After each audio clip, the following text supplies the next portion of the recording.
Right, power to the people. Power to the people. Power to the people. Power to the people. Power to the people because you, the people, have the power. A people united can never be defeated. Do we believe here in this room that all children deserve quality education?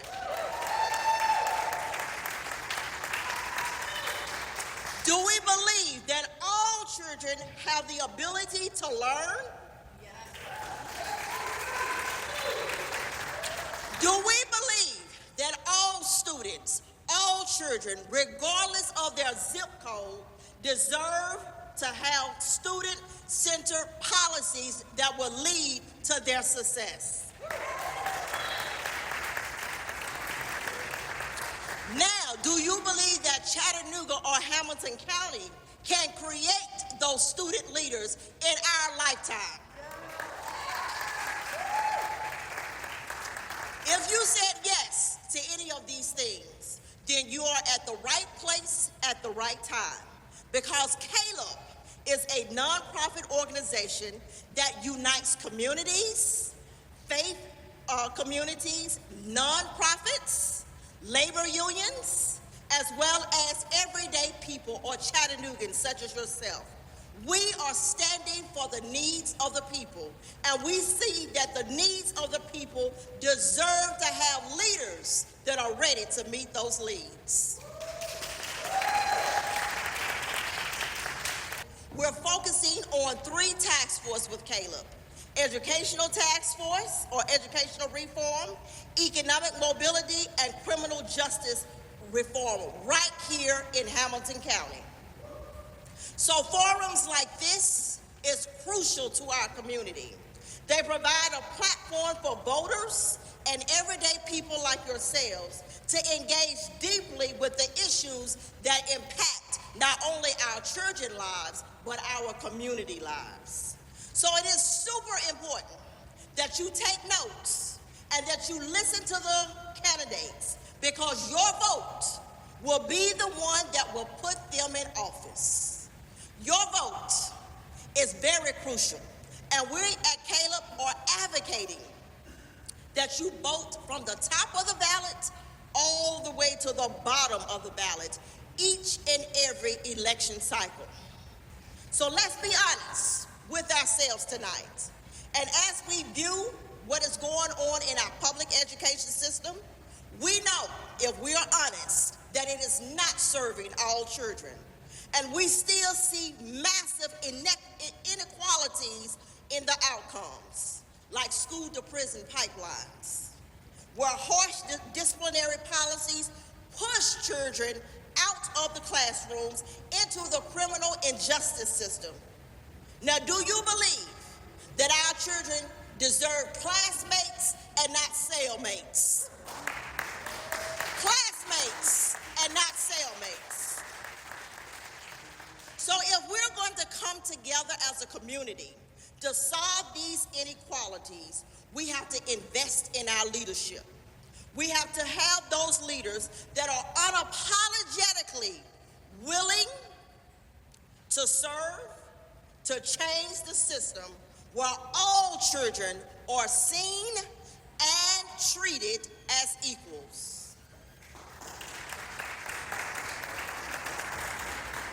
So tonight, we're asking that if we want our school system to produce different outcomes, then we're going to have to elect leaders that are brave, that have the courage, that have the insight, and will have the support of the community to build a different system. We cannot wait for hearts and minds to change. We have to do it through leadership and through policy. Public education is not just about buildings and programs, but it's the future of our city. Do you want to be a part of that future? Do you believe you have the power to change? So as community leaders and as community members, we're asking for your support, not just for today, but you're voting for future generations. And as we vote and see the pillars of our community. Telling our children that we believe in them is not enough. We need policies put in place that will demonstrate that we respect them, we love them, and we are committed to help them, all children, to become their very best.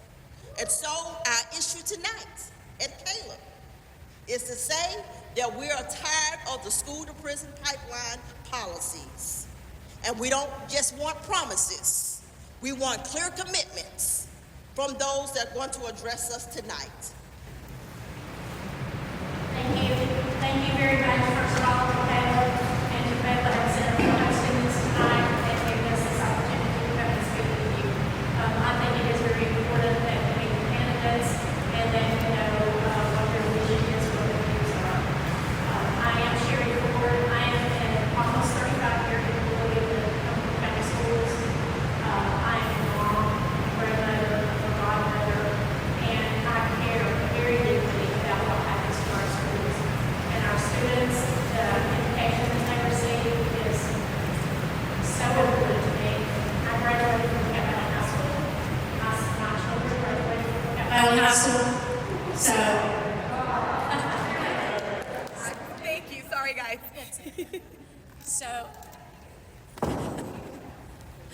So I am all about public education, obviously being a 35-year employee. 8 of those years, I have been the assistant to the board directly. Prior to that, I worked in technology and also assisted the board. So for probably 25 years or more, I have attended board meetings. I know what goes on. I know the decisions that are made. I know what's behind them when they're made. I know which ones are good ones. I know which ones might not be so good, in my opinion. But I think that comes from my experience, and because of what I do know behind the scenes, I think that's very important that my experience speaks for itself, that I have knowledge of policies, procedures, state laws, and community concerns that other people actually do not have. Thank you, because Sherry. they come directly to me. Thank you.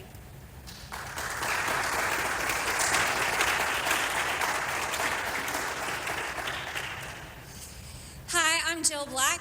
I am the school board representative currently for District 11. I'm running for re-election in August. I am first and foremost Matt's wife, Levi and Clara Joe's mom. Levi and Clara Joe both attend public school in Hamilton County. I've spent almost 20 years in Hamilton County as a social worker. I worked at the city of Chattanooga in the Department of Neighborhood Services. I've taught the required trainings and parenting classes for foster parents. I spent almost 10 years in the community as a teen care case manager, and that is all of the jobs that I've had give me a perspective of the entire community, right? I not only have the lived experience of being a mom of kids in public school and having relationships with the schools that my children attend, but also working in the community, talking to families. When I was a Choices Care Coordinator, sitting around the tables with families who were trying to make decisions about how to care for their students, how to have enough time to work and care for elderly family members. I worked in some of the communities that I now represent, and I thought it was really important to have a perspective from a standpoint that understands the entire community when I'm sitting behind the dais. I'm a social worker. If you look up the NASW's Code of Ethics, it'll tell you exactly who I am. My practice of social work now is from behind the dais. That is why I'm an advocate of all the students in Hamilton County. We have 45,000 students that come from 45,000 different families, and it's important to me that everyone feel represented, everyone feel heard, and that we do what's best for every single student in Hamilton County. That's what drives me every day. I want to be of service and create a community that I want my kids to live in. Thank you, Jill.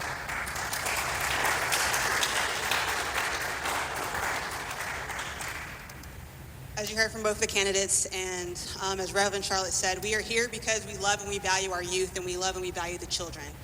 So I'm going to start this off with a framing of equity. This was changed up the questions order. If you're following along on your page, this is going to be on here. So we're looking at equity for Hamilton County students. Promoting equity and inclusion in Hamilton County schools is essential for ensuring every student receives a quality education. This involves addressing systematic barriers and working closely with diverse community stakeholders to develop and implement initiatives that support the unique needs of all students, regardless of backgrounds, and foster equitable educational outcomes across the district.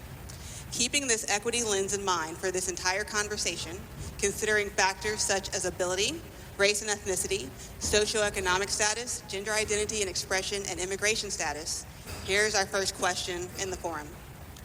As a potential school board member, how do you plan to ensure that Hamilton County Schools' policies and practices actively promote equity and inclusion for all students?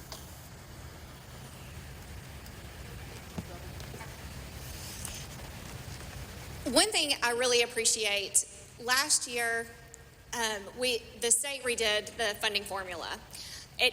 It's a little hairy and it gets down in the weeds, but the TISA formula, the money that comes from the state, is coming to us in a much more equitable way.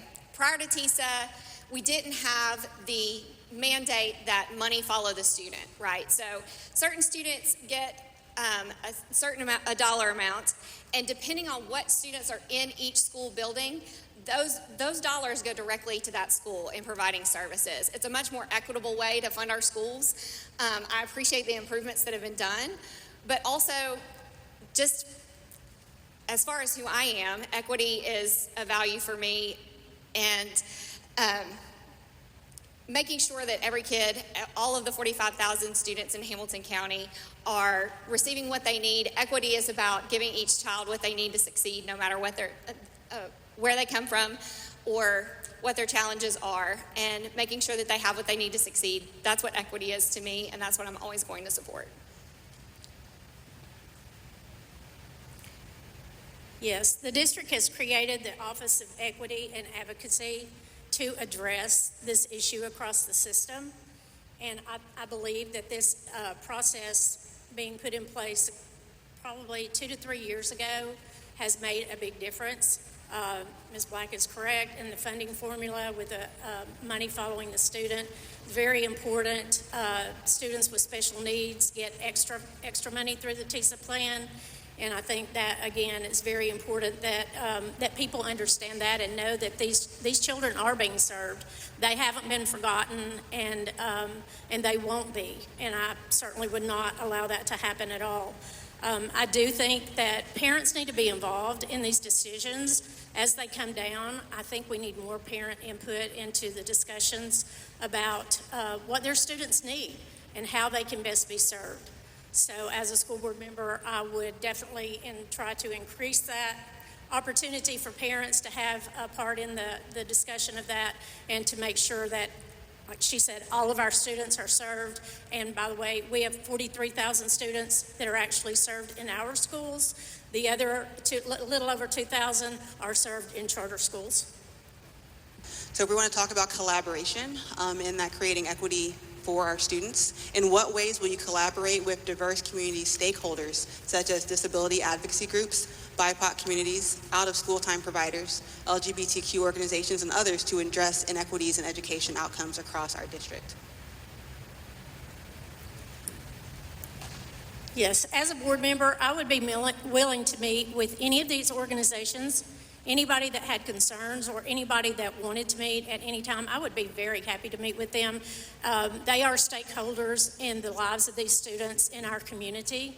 And I have worked with a lot of them anyway when I worked in nonprofits as a volunteer and also as an employee. So I would continue to do that and just let them know if they have concerns. Please contact me. I do not have all the answers, and I am one vote, but I will certainly do what I can to work with you to make things happen for our students. When I decided to run for office a little over 2 years ago, I started reaching out to the contacts in the community that I already had. I understood the organizations that were involved in organizing and keeping their finger on the pulse of the community and the needs all around Hamilton County, all around the entire district. I met with leaders from Boys and Girls Club, Girls Inc., leaders from Caleb, all around the community, it's not only my job to listen, but it's my responsibility to maintain those relationships and to seek out the input of the experts in the fields of what I'm voting on. I'm constantly seeking out the input of those who work in the field and who are closely tied with the community, who understand what the community needs. It's my responsibility as a representative to understand the community that I represent and to maintain those relationships, and I'll continue doing that.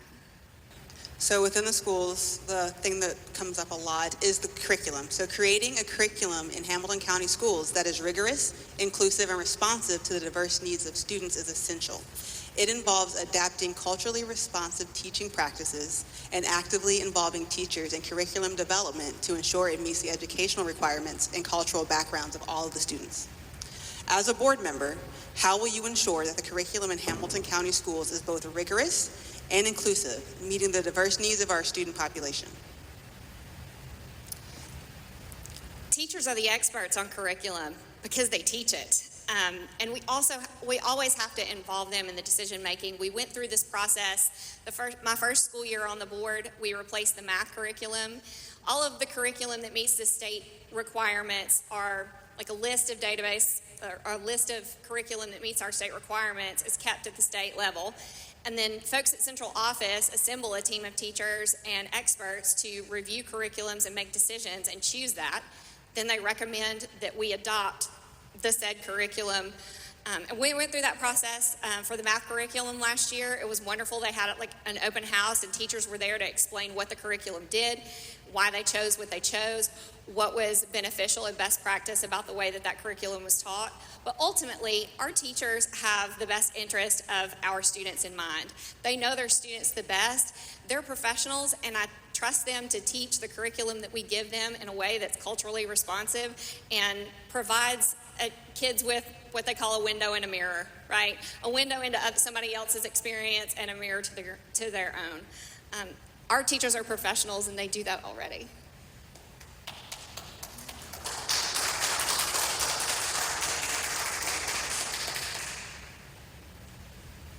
The board does not set curriculum, as you just heard Mrs. Black say, and that is correct. And teachers have always served on textbook committees. They will continue to do that. I think that's very important. But again, I'm a very big advocate for parents. Parents need to have a voice as well. And I'm not talking about parents taking it over, but parents need to have a voice. This is their child's education, and it's very important regardless of whether it's math, science, reading, or whatever. Parents should be able to have input. When they have these meetings, parents should be invited. And at one time they were, because I served on some of those committees. So I think we need to go back to that. The teachers, the parents, and also the administration, obviously, but again, all based on state standards because the board does not set curriculum.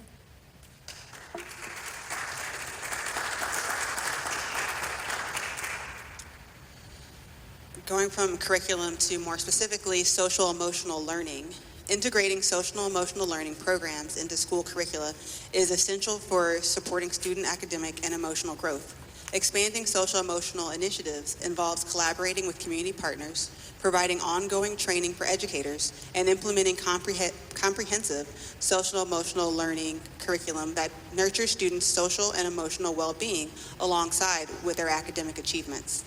The question is, research indicates that social emotional learning programs can improve academic outcomes. How will you promote the integration of social emotional learning into the curriculum across the schools? And can you include information about Hamilton County's current initiatives in social emotional learning? As a social worker, I understand that students can't be engaged in the activities of learning if they have something else on their mind. If they come to school hungry, if they come to school worried about their caregivers, if they didn't get a good night's sleep, whatever the issues are that they deal with at home can affect their ability to engage in learning in the classroom. It's incredibly important that we understand, all of us understand, we can't control a child's home environment. We can't affect a child's home environment from a school board level. But we can certainly provide what children need at school to develop the tools that they need to deal with whatever they face when they go home. It's a wonderful opportunity to not only meet a child's needs so that they can engage in class, but also give them lifelong skills of how they can work with others in the workplace, how they can get along and solve problems, how they can monitor their own emotional state that can have effects on not only their learning, but their classmates. From what I've seen from our curriculum, it's pretty simple. They're teaching our kids to be kind. They're teaching our kids that, hey, you're a part of a community, and your behavior not only affects you, but it affects the people around you. Those are lifelong skills that our kids are going to carry with us into the workforce, and they're just as valuable as anything else that they'll learn in school. If it helps them concentrate and stay engaged in learning, then we're doing a good job.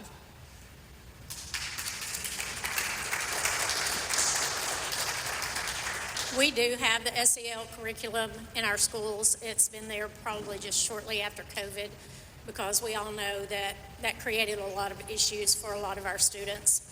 And so I do believe that it's working. We do not have statistics, but we do have improvements in some areas, not all, but we have improvements in some areas, which is the goal, which is what we want. And children do have issues that we don't know about, which again, and I will always hammer this home, why the parents need to be involved, because they do know what those issues are, and they can help the school to better understand, and hopefully the school and the parents together can make the best decisions for all students to make sure that they're getting a quality education, that they understand what their responsibility is being a student in a classroom, and what the responsibility of the students around them are as well. So I'm hoping that with the SEL curriculum that we continue on, that ends up being the case, that all of our students are productive and ready to graduate when they leave ready to go to work when they graduate high school. Thank you.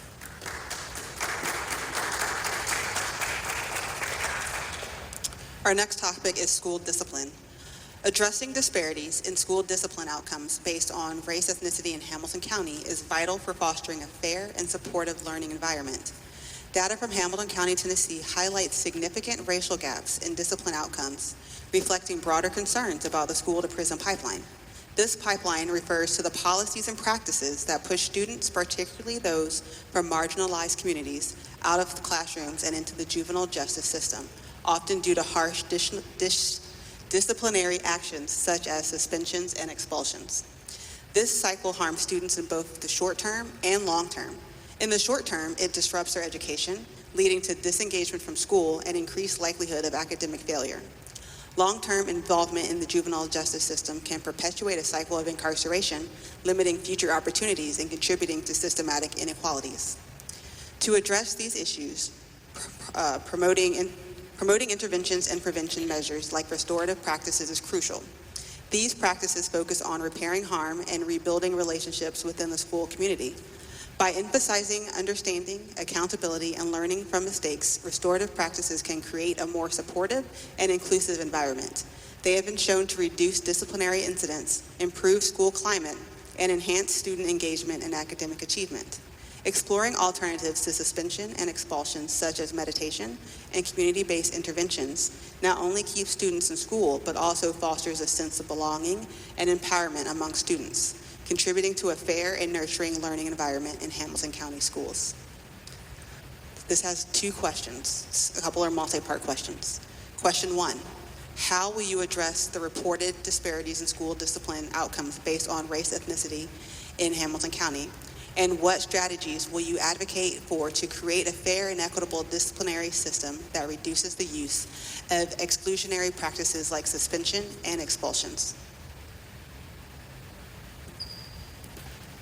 Yes, I think that background of a student should not be a problem if they are disruptive in class. We have to deal with this so that other students are still able to get their education. It should apply to everyone. It's not one size fits all. We understand that. But if a child has a discipline problem, then it needs to be dealt with so that it doesn't affect the other children.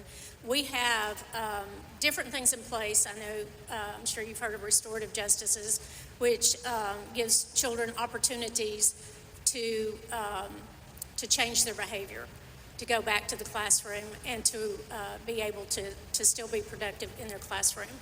So I think it's important, again, parents be involved, because discipline starts at home. And if they're not getting it home, then they don't understand it when they get to school. So we have to make sure that we're including the parents in everything that we do with their child, and we do provide programs to help them.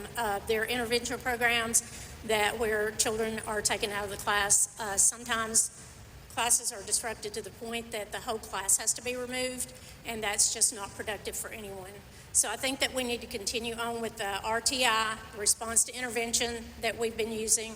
We're also piloting in-school suspension programs to keep students out of school suspension programs. I think the main thing, and this goes into the second part of the question, is we have to keep students in school, because if they're out of school, they're not productive and they're not learning. And we have to make sure that they are there so that we can help them through whatever issue may be happening with them.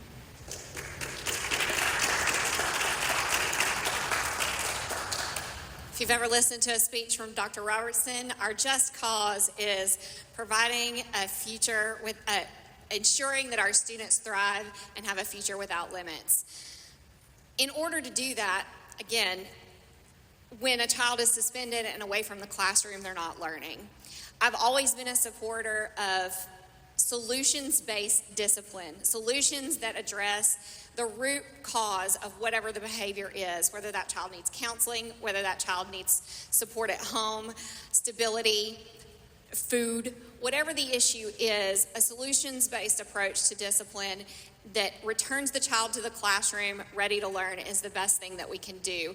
That's the foundation of restorative practices. It's something that I've always supported and want to continue to see that grow, but also the solutions-based discipline is the foundation of everything, making sure that our kids have the support they need to engage in the classroom. And the equity around discipline, our investment in our new staffing model that provided extra support in staff, like extra social workers, counselors, behavioral specialists. We're going to see those benefits of that investment. This past school year was the first year that new staffing model was in place.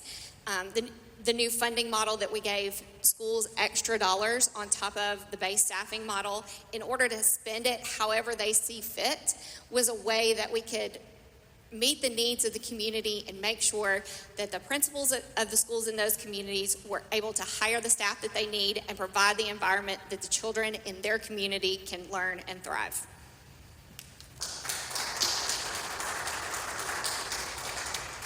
This next question builds on that and goes a little bit more into what you were speaking on, Jill. The following question is, how will you address the challenges associated with the school-to-prison pipeline in Hamilton County, particularly concerning disparities in disciplinary actions that impact marginalized students? And what community-based alternatives to juvenile detention do you support to keep students in school and out of the criminal justice system? Again, keeping a kid in class and learning is the best thing that we can do to provide them a future without limits. One of the programs that we have in Hamilton County is a student support plan. The parents are involved in those. When a child has repeated disciplinary issues or emotional issues that need to be addressed at school that need extra support, parents, teachers, administrators, counselors, and social workers all come around a table, basically make a case plan for that child. A case plan for that child's education, but also their emotional and mental supports that they need in order to be successful. Parents are involved in that roundtable discussion so that they can advocate for what their child needs, because you're the expert over your child. I'm the expert over my child. We as parents know what our kids need and are involved in that process. That's one of the things that I've been most excited to learn about since joining the board, was the collaborative way that we make a plan to provide students with the support they need so that they can get the most from their education. I answered it on the other. Going into more in depth into teacher retention, teacher turnover rates in Hamilton County have been concerning, impacting educational continuity. Improving teacher retention involves providing better professional support, competitive compensation, mentorship opportunities, and fostering a supportive work environment where educators feel valued. So you spoke to this a little bit about with the new funding plan, but how do you propose to improve teacher retention and support? How do you propose to continue to improve teacher retention and support? So we have a very strong recruiting team in our HR department, and this has really improved immensely over the last several years, because at one time we had one person, one recruiter for the whole system. But now we actually have a team. They also have monthly meetings, actually sometimes more than once a month, meetings for our new hires. It's called New Hire Orientation, and the teachers, when they come in there, get valuable information from our HR people who have been teachers. So they have a background, and they can share with them what they can expect, what they need, what their supports actually are, and there are supports available for them. I know they have mentor teachers in some of the schools. When we have new teachers go in, we have more experienced teachers to be their mentors, and I think that's very important as well. And I'm sorry, but this fly is like killing me. I'm sorry. But also, and I know everybody's talked about this, increasing their pay.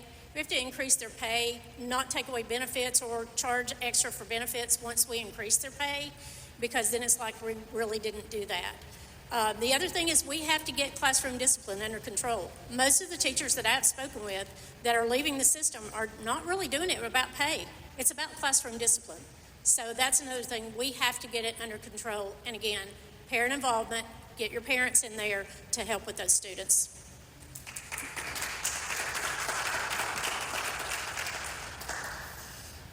One thing I hear from teachers time and time again, they need better pay, but it's not just about pay, it's about their working environment and making sure that our teachers feel valued and supported.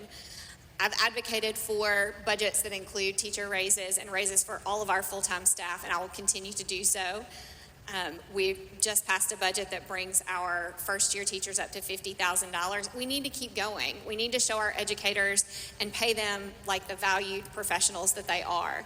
But also, we need to make their working environment better. This means that we need to enact policies and enforce policies that respect their planning time, because they need their planning time. We need to make sure and look at creative ways that we can improve their working environment without affecting the budget. Pay in lieu of sub is something that would be budgetary a neutral thing to do. We budget a certain amount to pay our substitute subcontractor.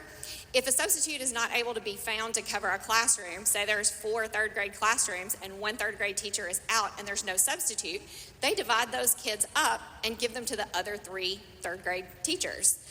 We need to take the money that we were going to pay that substitute and divide it among the 3 teachers who are having to work harder in order to show them that we value them as our employees and as our teachers.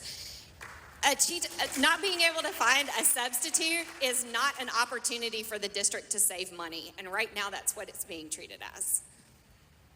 Related to the questions that we've kind of spoke on previously in regards to classroom management and teachers' retention and social emotional learning and discipline, I think a thing that I would have a question for myself at the policy level would be, what can we do within our schools policy-wise to create spaces within our schools so that we can pull out disruptive students so that it's not taking away from teacher time and classroom time? Are there things that either of you have looked at policy-wise that's happening in other counties and other school districts that you think would be a good fit for Hamilton County schools? Have not looked at that policy-wise or in other schools, because in fact we're already doing that. Many of our schools have what they call the calm room, and so they do take those. A lot of them are in our elementary schools, but I believe some of our middle schools have them as well. And they can go in, and if you've never been in one, visit a school and go in and see it, because they're pretty amazing.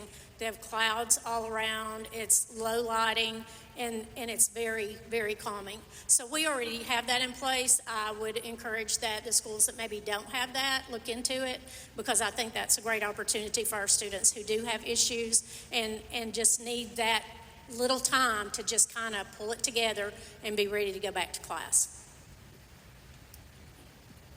I'm not sure there's much we can do policy-wise, because that falls under operations, and that's what Dr. Robertson's in charge of.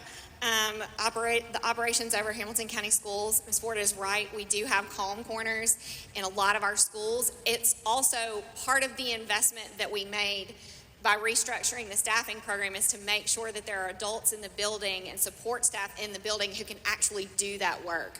What we were facing before is that teachers were overwhelmed with really overwhelming behaviors, emotional issues, and the only option they had was to send a kid to the principal's office, and the kid would stay gone for a little while and then come back, and no one's helped that child deal with whatever their emotional issue was, help them calm down, help them do anything. The kid comes right back to class. Now we have adults in the building like student support coaches, social workers, counselors, who can actually take a child out of class if they're having trouble paying attention or they're having an emotional issue, help them calm down, help them use the tools that we're giving them in SEL curriculum, and do those things, come back to class ready to learn. But we've invested in the staff and the spaces. The next subject matter is school safety. Ensuring the safety of students and staff in Hamilton County Schools is a top priority, especially given recent safety concerns both nationally and locally. Enhancing security measures while maintaining and nurturing a learning environment is crucial. The proposal to allow teachers to carry guns in schools in Tennessee has sparked debate and require careful consideration of safety protocols, trainings, legal implications, and potential impacts on school culture. Here's the question. In light of recent safety concerns nationwide and in Hamilton County schools, how do you propose to enhance security measures while maintaining and nurturing learning environment? Specifically, what are your thoughts on Tennessee allowing teachers to carry guns in schools? Thank you for this question. It's something that I hear being talked about in the community a lot. Investments that Hamilton County Schools have already made in student safety include hardening their entrances to where somebody who comes to visit the school doesn't immediately have access to the school population. We've invested in making sure that there are armed professional personnel in every single school, whether they're an SDO that are employees of a local law enforcement agency or an SSO who are our Hamilton County Schools employees. We've taken some of these steps, but parents are concerned. Parents are worried. The law that was written is incredibly concerning when it comes to disclosure, openness, and transparency. The superintendent and sheriff can decide to allow a staff member to conceal carry in a building, and they don't have to tell anyone, according to the law. They don't have to tell parents or other staff members that someone in the building other than the SSO or SDO is carrying a weapon. And it's concerning. I haven't met a single teacher that is interested in carrying a weapon, and I have not talked to any parents who feel comfortable not knowing what the safety protocols are in their child's school. And people who send their kids into our schools every single day want to feel good about the security that we're providing. We've paid for professionals to be there, and I think the law was hastily written. I think there's a lot of holes in it. I think there's a lot of problems with it. There's not even requirements around safe storage, but there are requirements around where people can and cannot carry this concealed weapon. But there's no instructions about where they're supposed to put it when they go somewhere for their job that they can't carry. So it's a very concerning law. Parents are concerned about it, and ultimately, I appreciate Dr. Robertson's stance to say, we don't need that here because we already pay professionals who are trained to do this.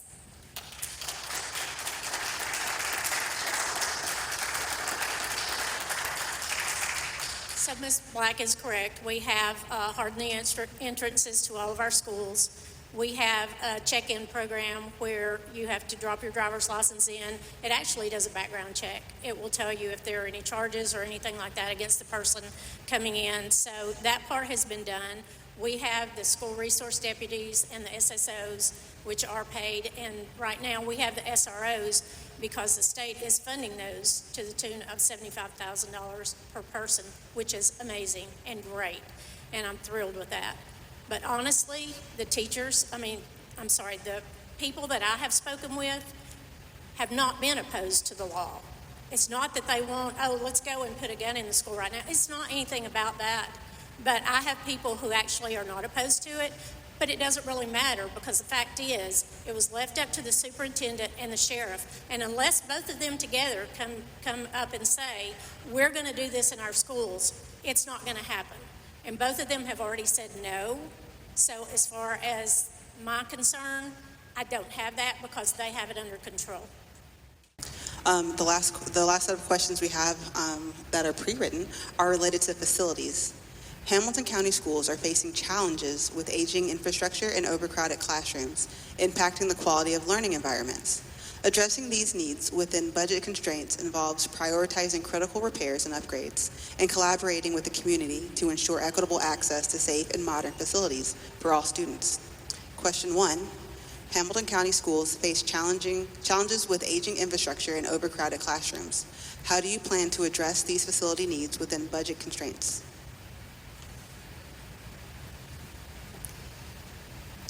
Mayor Womp put together a working group and delivered some recommendations to the school board last fall. We took those recommendations to the community to listen to the community about what they want and need in their school buildings. That was a process that I'm incredibly proud of. We had over 400 people come to the community meeting for Clifton Hills here in District 11. It was a wonderful meeting, and it showed how much our parents and community members are invested in our schools. It's incredibly important to me that we make the decisions that need to be made. One of the reasons that I ran for public office is I kept being frustrated with the representatives that I saw at the local level and their lack of political courage, their lack of willingness to actually address issues that we have known have been an issue for a very long time. Our school, we didn't just wake up one day and our schools were neglected. This has happened over time, and it has happened because folks didn't want to do the work and have the hard conversations and make the hard decisions that aren't necessarily popular. But we took that process to the community. We discussed it as a board. We came up with a plan that addressed facilities needs in every single in many communities around the district. There's 7 projects, and I believe every single one of them are in a different district.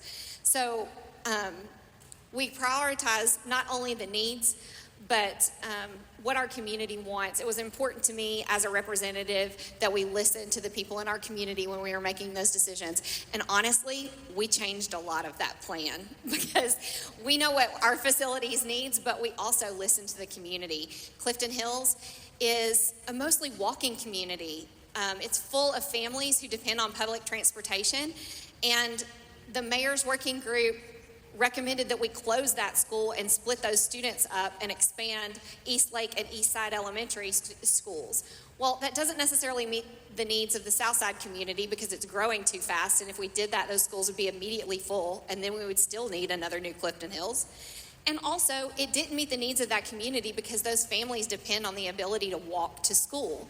They need a school in their community. There's only 4 buses that run to Clifton Hills, and there's almost 600 students that go there. Most of those families walk to school, and it was incredibly important that we keep a school in the Clifton Hills community. We listened to the community, and that's what we recommended to the county commission. As far as budgeting constraints, that's their job to figure out. I hope they do it in a fiscally responsible way.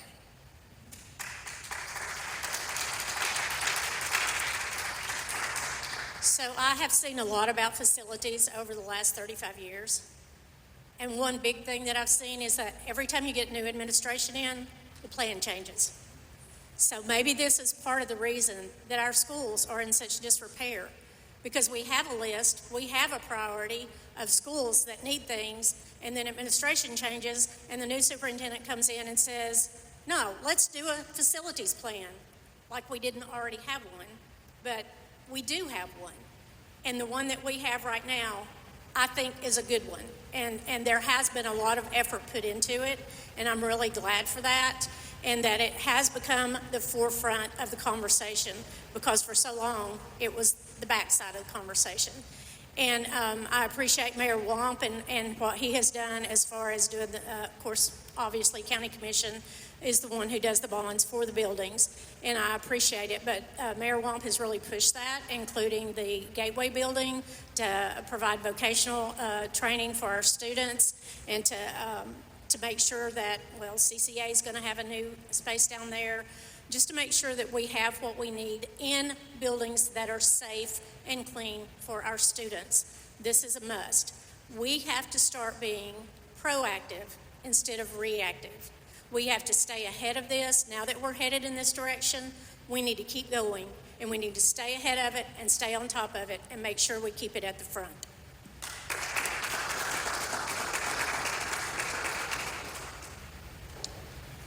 Thank you all. Thank you, ladies, so much for answering these questions from within the community. I want to be able to offer you 2 minutes for closing statements. If you have anything else that you think we missed or you would like to say to people in District 11. Yes, again, thank you all for being here. Thank you all for hosting this. I have worked for many nonprofits in this area, in this District 11 area, and worked with the schools, the principals, teachers, and so I look forward to continuing that if I'm selected as board member, and I hope that I will have your vote. But my main thing is that students have what they need to be able to learn, be productive citizens when they graduate high school, and I'd like to see them get a job out of high school without student debt. So those are big things, plus the discipline and the facilities and all that goes without saying, but these are just some other things that I would like to see to make sure that, again, every student has what they need across the system and that we are providing their needs.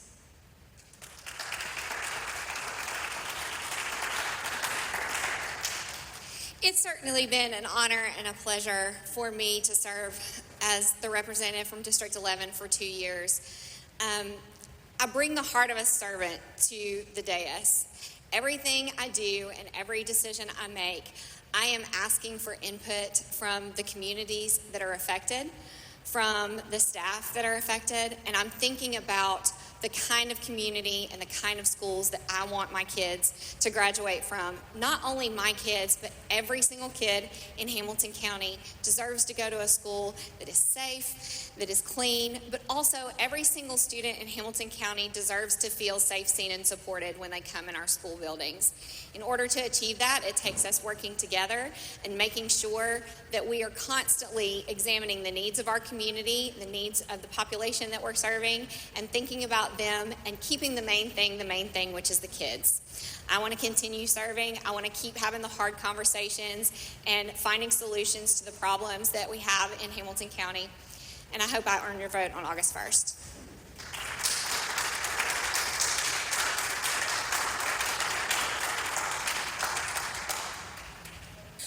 Just a little bit about the Education Task Force at Caleb. Our main goal is to end the school-to-prison pipeline in Hamilton County. You heard from the moderator today and from both candidates that it is an issue that kids aren't in the classroom, and that when they're removed for whatever reason, it increases the chance that they're going to be incarcerated. Our members at Caleb, who are Chattanooga residents, believe that kids should never be put in cages. And so, we believe that kids should never be put in cages, and that is a priority for us. And so a way that we are doing that is by bringing restorative practices to Hamilton County.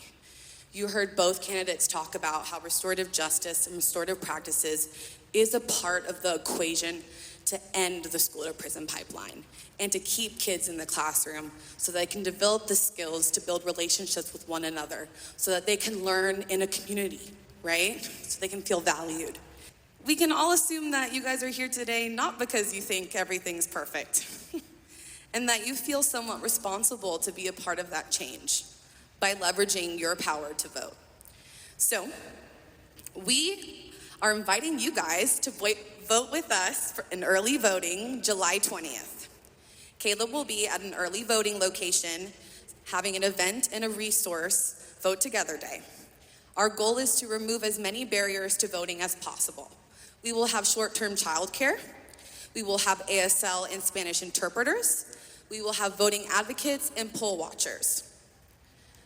It is our goal that anyone, no matter what their background is or their ability to move, speak, that if they are allowed to vote, they should be able to. And we want to help people do that. Thank you for listening to us and listening to the candidates. And I hope that you guys have a lovely rest of your evening.